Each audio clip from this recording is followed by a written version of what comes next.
நாட்டின் 78வது சுதந்திர திருநாளை முன்னிட்டு தமிழ்நாட்டில் மாவட்ட வாரியாக நடைபெற்றும் நிகழ்வுகள் குறித்து நமது மாவட்ட செய்தியாளர்கள் விவரங்களை வழங்கிக் கொண்டிருக்கிறார்கள். அந்த வகையில் தற்போது விழுப்புரம் மாவட்ட ஆட்சியர் அலுவலக பெருந்திட்ட வளாகத்தில் ஆட்சியர் பழனி தேசிய கொடியை ஏற்றி வைத்து மரியாதை செலுத்தியது குறித்த தகவல்களோடு நமது செய்தியாளர் தாமோதரன் இணைப்பில் இருக்கிறார்.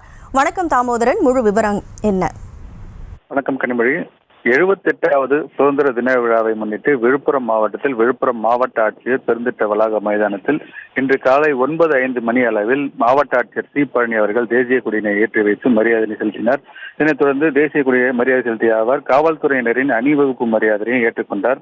இதனைத் தொடர்ந்து தியாகிகள் விழுப்புரம் மாவட்டத்தில் உள்ள தியாகிகளுக்கு சால்வை அணிவித்தும் பொக்கே வழங்கியும் அவர்களுக்கு மரியாதை செலுத்தினார். இதனைத் தொடர்ந்து 224 பயனாளிகளுக்கு ரூபாய் 1,09,07,211 ரூபாய் மதிப்பிலான நலத்திட்ட உதவிகளை வழங்கினார். இதனைத் தொடர்ந்து அரசு மற்றும் தனியார் பள்ளி மாணவ மாணவிகளின் கலை நிகழ்ச்சிகள் நடைபெற்றது.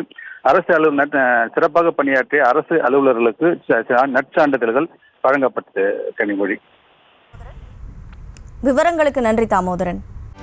செய்திகளை உடனுக்குடனும் துல்லியமாகவும் தெரிந்து கொள்ள சப்ஸ்கிரைப் பண்ணுங்க.